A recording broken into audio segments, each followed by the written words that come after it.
Bonjour, bonsoir. Bienvenue sur la chaîne Forest Science.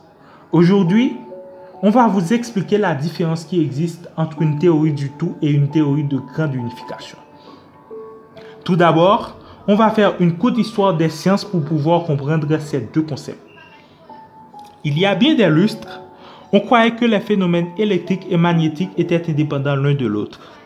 Ce n'est qu'en 1860 que le physicien écossais dénommé James Maxwell a proposé une théorie visant à unifier les forces électriques et magnétiques. C'est de là que vient l'appellation d'électromagnétisme. Mais la physique ne restait pas là. Quelques décennies plus tard, la mécanique quantique a fait irruption dans l'histoire de la physique. C'est alors que furent découvertes deux autres forces fondamentales de la nature, l'interaction nucléaire faible et l'interaction nucléaire forte. Expliquons la force nucléaire faible. L'interaction faible ou force nucléaire faible fait partie des quatre forces fondamentales de la nature. C'est elle qui est à l'origine de la fusion nucléaire dans le Soleil. Elle est due à l'échange des bosons W+, W- et Z0. Elle a une portée très courte comparativement aux forces nucléaires fortes et électromagnétiques.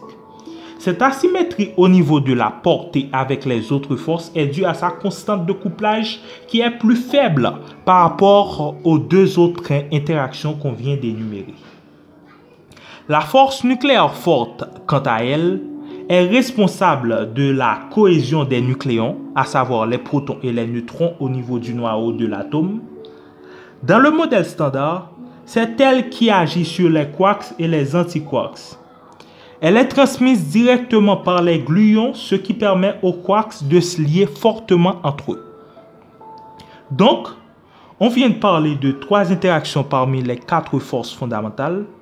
Pour les deux premières, à savoir l'interaction électromagnétique et l'interaction nucléaire faible, ça fait déjà un bon moment qu'on a réussi à lier ces deux forces par une seule constante de couplage.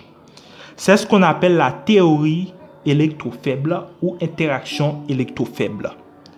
Mais comment ils ont fait pour lier ces deux interactions? Au premier abord, c'est pas évident de lier les deux car la force électromagnétique a une portée infinie alors que la force nucléaire faible agit seulement au niveau du noyau atomique. Mais là où elles sont presque de même ordre de grandeur, c'est au niveau d'une centaine de gigaélectronvolts d'énergie. C'est lorsque l'interaction électromagnétique croît avec l'énergie considérée et que la désintégration bêta, telle que décrite par la force faible, a une intensité augmentant à un rythme croissant avec les énergies considérées. À présent, quelle est la place d'une théorie de grande unification dans tout ça? Dès qu'une théorie rassemble les trois interactions, c'est-à-dire la force faible, la force forte et la force électromagnétique, elle est aussitôt considérée comme une théorie de grande unification.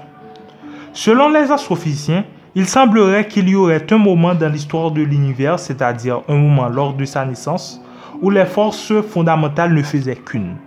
C'est ce qu'on appelle l'ère de la grande unification. Ce genre d'interaction unifiée est basé sur un groupe de jauge et plusieurs vecteurs de force. Le plus important, c'est que les trois interactions sont liées par une seule constante de couplage. Maintenant, abordons les théories du tout. Les théories du tout ne sont pas si différentes des théories de grande unification, à part bien sûr qu'elles incluent la gravité. Mais méfiez-vous, l'interaction gravitationnelle n'est pas une vraie force, c'est plutôt une déformation de la métrique de l'espace-temps. Ainsi, c'est comme ça l'interaction gravitationnelle se crée. Le hic dans tout ça, c'est de pouvoir développer une théorie quantique de la gravitation, c'est-à-dire une théorie de la gravitation compatible au modèle standard. Il est possible qu'au moment du Big Bang, les quatre forces s'unifièrent parfaitement pour former une sorte de superforce. Divers modèles de théorie du tout sont proposés par les physiciens théoriciens, mais la plus prometteuse n'est autre que la théorie M. Maintenant, on arrive à la fin de cette rubrique. Je vous promets, dans une prochaine vidéo, on vous parlera de la théorie M. Je vous dis à bientôt.